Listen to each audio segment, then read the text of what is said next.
del cardenismo. La corriente democrática en su origen, si hablamos de agosto de 1986, no era propiamente un partido ni de izquierda, ni proponía claramente la democracia para México. Inicialmente la corriente democrática solo proponía la democratización interna del PRI, para que el PRI pudiera seguir siendo hegemónico, predominante en México, con una competencia bastante desigual frente a los otros partidos, y esencialmente nacionalista. La corriente democrática, en cierto modo, también era una reacción a los procesos de liberalización económica y apertura al exterior que se había iniciado en México con el gobierno de Miguel de la Madrid, después del colapso económico, de un verdadero desastre económico que se vivió al final del gobierno de José López Portillo. La inauguración de la etapa de la economía neoliberal. Sí, y creo que vale la pena reflexionar en la izquierda de qué significa ese neoliberalismo. En México, a diferencia de otros países, una economía que da más juego al mercado y que hace que el Estado se retraiga de ese campo, no surgió de una decisión, podremos decir, autónoma, surgió de un desastre económico, del agotamiento de un modelo de desarrollo hacia adentro, fuertemente estatista y nacionalista, y que en el verano de 1982 demostró que estaba completamente agotado y que dejó una herencia desastrosa que a México le costó por lo menos cerca de 10 años superar. Podremos decir que Miguel de la Madrid, aparte de su vocación intermedia entre el antiguo nacionalismo estatista y el neoliberalismo, a Miguel de la Madrid le tocó administrar y reconstruir entre los escombros de una economía agotada y colapsada. Bien, Jaime, en ese esfuerzo de reflexión más a fondo de la relatoría, de la historia que se vivió en Michoacán, de este proceso al que se dieron cita un conjunto de fuerzas, expresiones, experiencias políticas, sociales, de un abanico tan abigarrado, estaban en su seno disputas de proyectos de nación, proyectos de partido, proyectos de sociedad. Tú, en este esfuerzo académico de tu actividad cotidiana, has visualizado algunos elementos de fondo. ¿Qué era lo que estaba en disputa como proyecto? Partido de ciudadanos, partido de militantes, un instrumento político para arribar la vía electoral solamente, o distintas expresiones en este abanico, insisto, tan diverso de expresiones sociales y políticas. Creo que en el PRD había distintas ideologías y había, como suele suceder en cualquier organización política, también distintos agrupamientos de interés. Me parece que un proyecto político como una propuesta para la nación realmente articulado no lo había. Estaba la ideología nacionalista, estatista, todavía corporativa. Nacionalismo revolucionario. El nacionalismo revolucionario, que es nacionalismo económico, estatismo económico, corporativismo como control social, y autoritarismo con un fuerte presidencialismo. Creo que esta ideología en la primera etapa del PRD estaba prácticamente intacta, salvo elementos democratizadores. Estaba una de las corrientes socialistas, estaba desde la socialdemócrata, representada por una parte del PSUM, una parte del antiguo Partido Comunista, la eurocomunista, y una izquierda tradicional, y algunos francamente todavía estalinista o maoísta, y por lo tanto, con una coalición tan abigarrada, era difícil formular un proyecto político coherente. era más bien una mezcla de ideologías, e ideología no es lo mismo que proyecto político, de tal manera que no estaba claro.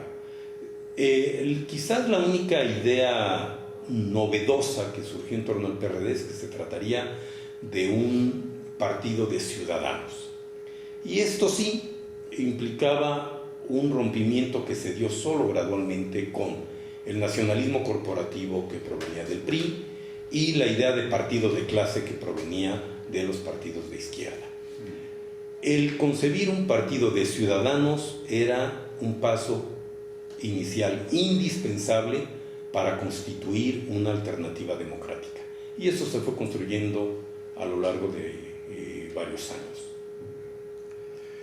¿Cómo valoras en este transitar histórico que incluyen grandes gestas de lucha popular, ciudadana, cívica, que finalmente, después de 2 fallidos intentos en las condiciones que conocemos, de estar muy cerca de la gobernatura de Michoacán, particularmente en el 92 y luego con dificultades en el 95 por Cristóbal Arias Solís, en el 2002 finalmente se llega al gobierno por un periodo de 10 años en conjunto? ¿Cómo valoras a la distancia los elementos buenos, dificultades de esos 10 años de los gobiernos perredistas en Michoacán?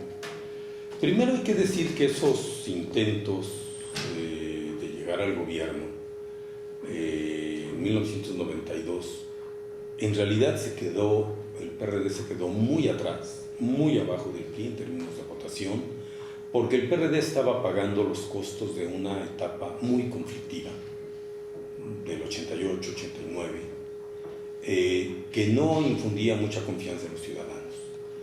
Las elecciones no eran propiamente equitativas ni muy limpias, pero yo creo que el PRD tampoco tuvo capacidad para ganar a una mayoría ciudadana que se tradujera en las urnas. En 1992, entonces, el PRD no pudo llegar al gobierno porque no podía todavía sacudirse la imagen de un partido conflictivo e involucrado en violencia, no siempre por su responsabilidad, pero sí asociado a ella. En 1995 el PRD en realidad estuvo más cerca de ganar la elección, pero no le alcanzó. Y ahí sí ya el PRD intentó una política más conciliadora y diría más institucional, pero no le alcanzó. En 2001 el PRD gana la elección, primero por una acumulación de fuerzas, por otro lado porque ya se había producido una alternancia a nivel nacional y entonces parecía más fácil dar ese salto sin que pareciera un salto al vacío. Además de que ya estaban bien asentadas una nueva legislación electoral que daba garantías de limpieza y equidad, y también unas autoridades electorales nuevas que garantizaban un arbitraje imparcial e independiente. El IFE, el IEM, creado desde 1995, ya eran una garantía de elecciones limpias. Eso obviamente ayudó. Y por último, pero no menos importante, es que el PRD presentó un candidato Lázaro Cárdenas Batel, que todavía era portador de un simbolismo histórico. Con el nombre de Lázaro Cárdenas se lleva una buena parte de la campaña aún antes de comenzar. De tal manera que esa convergencia de factores permitió que el PRD ganara por primera vez la gubernatura de Michoacán y entonces sí iniciara tal vez lo más difícil, probarse como gobierno. ¿Cómo valoras las políticas públicas de estos 2 gobiernos con sus diferencias, pero frente a una impronta histórica de que la izquierda llega a gobernar y tiene la oportunidad de demostrar quién es? ¿Cómo valora sus políticas públicas?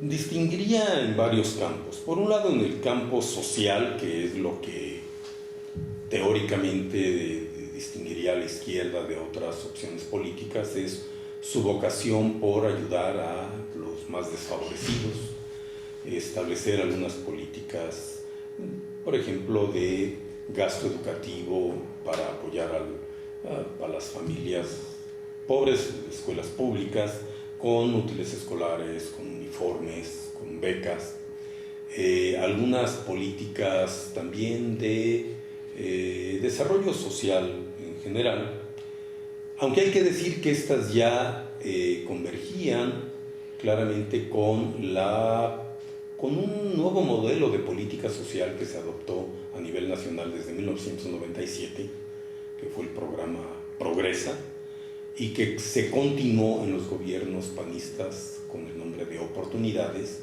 y que son las políticas sociales más avanzadas, más eficientes, reconocidas a nivel internacional como equitativas y de costo relativamente bajo, y que además se focalizan para los grupos sociales e individuos más vulnerables. De tal manera que en desarrollo social los gobiernos perredistas pudieron tener el acompañamiento y una buena cantidad de recursos para desplegar sus propias políticas sociales.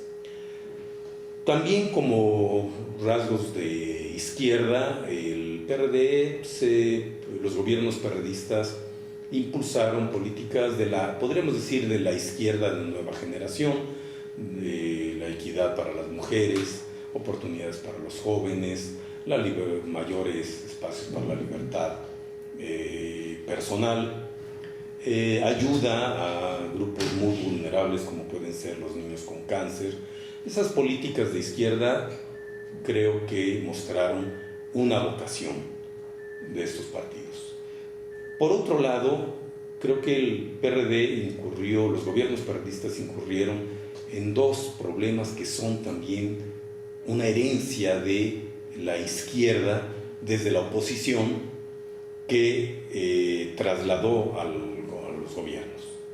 Por un lado, la izquierda ha tenido una fuerte vocación por el gasto público, le rinde un verdadero culto al gasto público, le atribuye a poderes excepcionales para transformar las cosas, y además pareciera que el gasto público no tiene límites. Pareciera la izquierda olvidar que los recursos del gobierno son escasos y que por lo tanto elegir gasto en un rubro implica sacrificarlo en otro, o bien optar por el gasto público deficitario que conduce al endeudamiento. Creo que los dos gobiernos perredistas anteriores tuvieron claramente un desinterés por el equilibrio fiscal, por la responsabilidad fiscal, y produjeron un endeudamiento que ha significado para Michoacán una herencia muy costosa. Otro rasgo ideológico de la izquierda es su desinterés por los problemas de seguridad pública. Hay un credo bastante tradicional, con algo de verdad y mucha de ingenuidad, que atribuye la delincuencia a la desigualdad y la pobreza. Esto es cierto hasta un determinado grado. Es mucho más compleja la delincuencia, tiene que ver con factores familiares, individuales, aparte de sociales. Pero aún concediendo las raíces sociales últimas de la delincuencia, es claro que a la delincuencia no se le puede combatir con libros de texto. Y el gobierno de Lázaro Cárdenas me parece que fue algo omiso frente al problema de la inseguridad, y en sus años, yo no diría que claramente por causa de él, pero dado un proceso de expansión del crimen organizado en el país, que además en Michoacán tiene un punto de arranque en otro nivel mucho más fuerte a partir de 2001 con la llegada del Cártel del Golfo. Hubo una cierta omisión o incapacidad o impotencia frente al crimen organizado. Y en el gobierno de Godoy, aparte de continuar esta política un tanto omisa, hubo una actitud deliberada para soslayar el problema del crimen organizado, y hasta hay indicios de algún grado de omisión o colusión con el crimen organizado. en una disputa con el gobierno federal, como si combatir a la delincuencia fuera un asunto del gobierno federal y el gobierno del Estado no tuviera ninguna responsabilidad. Creo que en esos dos aspectos, el gasto público desequilibrado y podríamos decir irresponsable, que llegó a extremos en el gobierno de Godoy, y una actitud por lo menos omisa frente a la delincuencia, la izquierda dejó en esos 10 años de primeros gobiernos una herencia con claroscuros. Y podríamos decir que el gobierno priista que le siguió heredó una situación de desastre frente a la cual no hizo nada.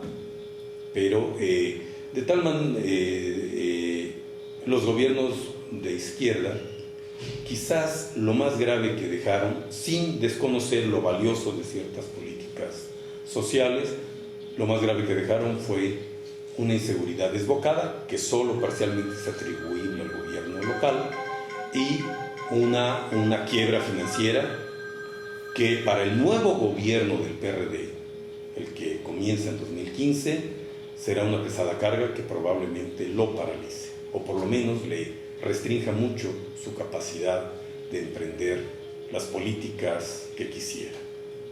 Jaime, en esta historia que estamos responsablemente platicando, que trasciendan más allá una serie de elementos y hechos, ¿cuáles son tus comentarios en torno a dos cosas de esta historia? Primero, la fractura, la división, la confrontación entre lo que se dio por llamar cristobalismo, roblismo o roblismo-cristobalismo. ¿Cómo afectó a los grandes objetivos que se plantearon desde la corriente democrática, Frente Democrático y PRD, por un lado? Y por otro momento pues realmente relevante en el esfuerzo de construir estructura, de construir instancias de dirección y de debate, el primer Congreso Municipal de Morelia. ¿Cuáles son tus recuerdos, tus balances? La disputa local de una fracción del PRD encabezada por Cristóbal Arias y otra encabezada por Robles Garnica, hay que ubicarla en el marco de liderazgos de tipo caudillista. Así nació el PRD, con una dirección unipersonal, en gran medida basada en el prestigio de Cuauhtémoc Cárdenas, pero que dificultaba la formación de órganos de dirección y de deliberación colectivos, y por lo tanto un partido más institucional. De tal manera que las diferencias, yo creo que en ese punto las diferencias ideológicas eran mínimas, es decir, por lo menos no estaban bien decantadas, pero respondía a un partido todavía dominado por el caudillismo, una mezcla de presidencialismo priista heredado con un caudillismo surgido desde la oposición, como lo era el PRD en 1988, 89, 92, etc. Sin duda esto debilitó al PRD y le quitó oportunidades de triunfos electorales. Y esa disputa con fuerte carga personal se trasladó a prácticamente todas las instancias y todos los órganos de deliberación, de decisión y de dirección del PRD, de tal manera que aquella disputa por la dirección municipal de Morelia fue un episodio más de disputas fraccionales con una fuerte carga de dirección unipersonal, con poca sustancia y yo diría que con muy malos resultados. ¿Qué recuerdo tengo de ese congreso que debió ser en 1990? Septiembre del 90. Del 90. En lo personal son recuerdos muy amargos. Me parece que las cosas se hicieron mal desde antes, porque venían claramente dos fracciones divididas y muy poco dispuestas a conciliar. Se hicieron mal durante el Congreso y se hicieron mal después con una dirección de una sola fracción, con exclusión de la otra, en parte autoexcluida, pero creo que demostró lo poco institucional y lo poco maduro que era el PRD en ese entonces. A mí me causó la sensación de de fracaso, de frustración y de que no iba a conducir a nada. Y creo que efectivamente no condujo a nada bueno.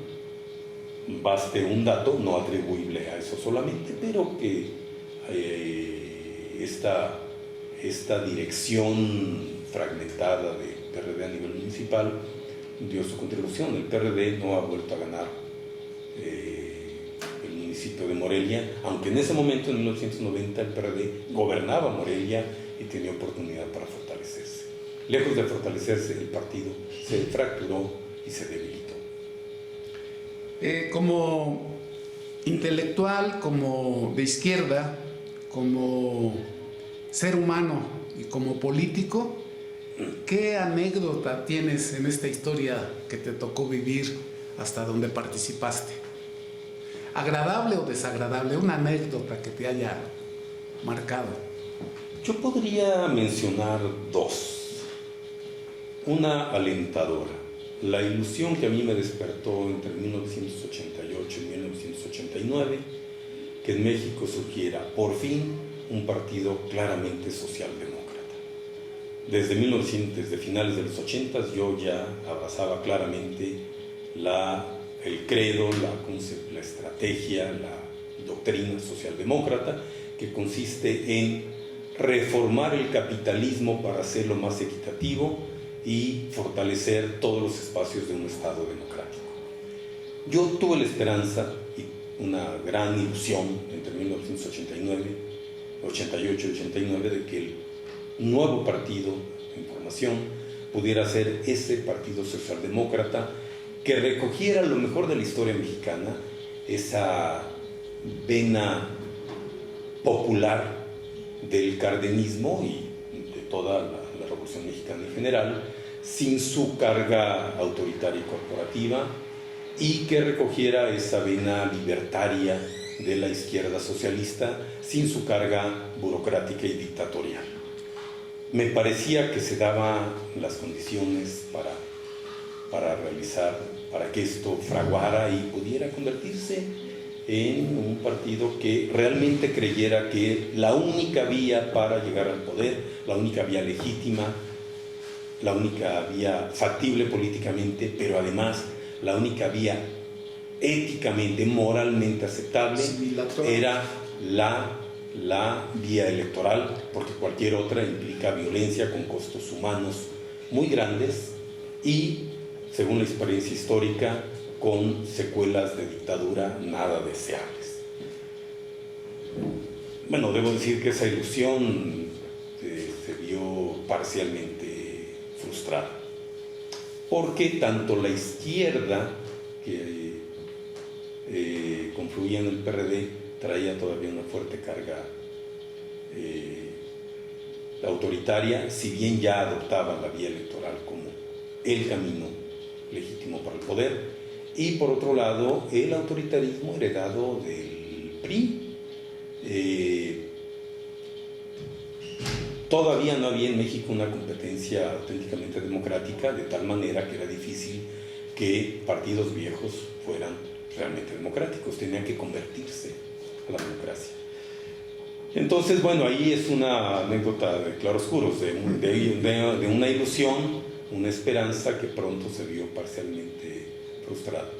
Otra más personal es que en mi trabajo como intelectual, como académico y como analista en la prensa, frecuentemente recibí, directa o indirectamente, en forma abierta o velada, reprensiones porque planteaba críticamente algunos problemas de la izquierda o de su gobierno o del gobierno de enfrente con la libertad y con la responsabilidad, con su conciencia que debe tener un intelectual. De tal manera que sentí que en el PRD los intelectuales eran bien recibidos y bien vistos y siempre respaldaban no solo la línea oficial, sino al liderazgo oficial. Y los intelectuales que cuestionaran esto no eran muy bien vistos. Yo recuerdo, y para mí fue casi el camino a seguir, cuando alguien como José Woldenberg un intelectual de izquierda de los más importantes de México, acompañado de Sánchez Rebolledo, un socialista hasta la fecha, y Pablo Pascual, un socialista sindicalista muy destacado.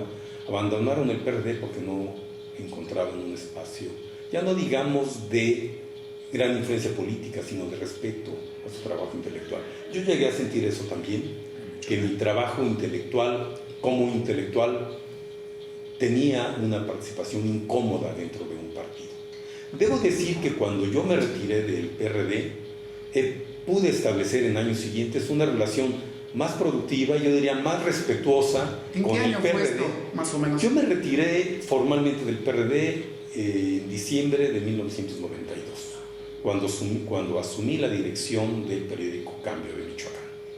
Y en los años siguientes yo puedo decir que pude establecer con el PRD, y lo he hecho muchas veces, o por lo menos con algunos personajes o grupos del PRD, una relación de colaboración, de entendimiento, de crítica y de deliberación mucho más productiva que cuando estaba dentro. Finalmente, Jaime, ¿cómo ves el presente y futuro del PRD, del gobierno PRD en Michoacán? Creo que el PRD tiene una nueva oportunidad. Después de 2 gobiernos con claroscuros, con cosas buenas y cosas malas, y creo que 2011 marca un año de quiebra de un gobierno con una herencia muy negativa para el Estado, por lo menos en 3 aspectos que heredó. La inseguridad, repito, no me parece totalmente imputable a los gobiernos del PRD, pero me parece que ahí los gobiernos del PRD hicieron mucho menos de lo que les correspondía hacer. Una quiebra financiera gravísima, y esa sí es casi en su totalidad responsabilidad y herencia de los gobiernos del PRD, y un desastre educativo que en una buena parte también es herencia de los gobiernos del PRD, porque por una alianza con la Coordinadora Nacional de Trabajadores de la Educación casi entregaron la rectoría de la educación pública en Michoacán a un sindicato que además es un sindicato que ha demostrado muy poco aprecio por la educación de calidad. Creo que esto llegó al extremo en el gobierno de Godoy. Bueno, recordemos una secretaria de Educación que era activista violenta de la CENTE, y creo que estas 3 herencias de las que los gobiernos del PRD son parcialmente responsables, el gobernador Silvano Aureoles las ha reconocido como los 3 grandes problemas de Michoacán, a los que les tiene que poner toda la atención, todo su esfuerzo, y con nuevas reglas del juego. Silvano Aureoles ha dicho que tiene que combatir la inseguridad y colaborar con la Federación en esto, cosa que no hizo el gobierno de Godoy. Tiene que sanear las finanzas públicas de Michoacán, yo no sé cómo lo va a hacer porque no hay dinero, y tiene que enfrentar el sindicalismo destructor de la educación que hay en Michoacán. Algo que ni el gobierno de Godoy, ni el gobierno de Fausto Vallejo, por supuesto, se atrevieron a hacer, que fue plantear su compromiso claro con la reforma educativa. Lo está haciendo hoy el gobierno de Silvano. Debo dar una opinión personal, que puede no ser compartida por todo el PRD, pero que es que la reforma educativa es una reforma claramente a favor de los más pobres, porque los pobres de México tienen una oportunidad de salir de la pobreza si tienen una educación de calidad, y a eso está orientada la reforma educativa.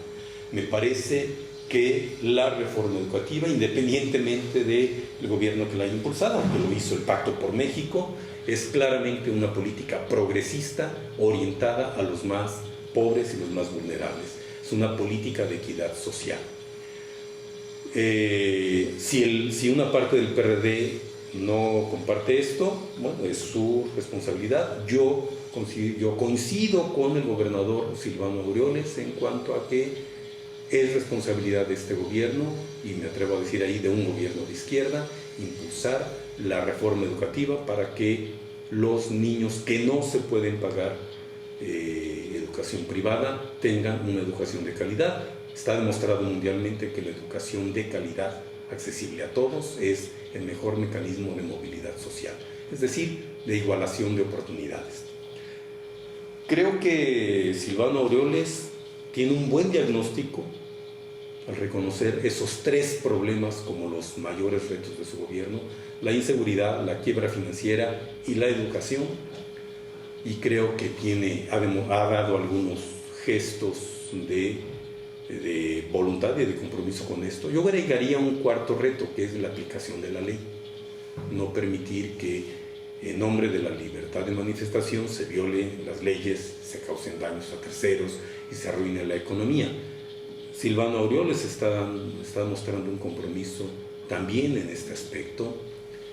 A mí me parece muy alentador su compromiso declarado con estos cambios, pero me parece que tiene enormes obstáculos para llevarlos adelante. Pero reconocer los problemas y comprometerse en una vía de solución que pasa por el Estado de Derecho, por el compromiso efectivo con los más pobres y con una condición indispensable para la vida civilizada, que es la seguridad pública, me parece que está en el camino correcto. Deseo fervientemente, como hombre de izquierda, pero también como ciudadano michoacano de cualquier ideología o preferencia, que el gobierno de Silvano Aureoles pueda cumplir esos tres grandes compromisos que ha declarado. Pues muchas gracias. Gracias, Jaime. Me parece que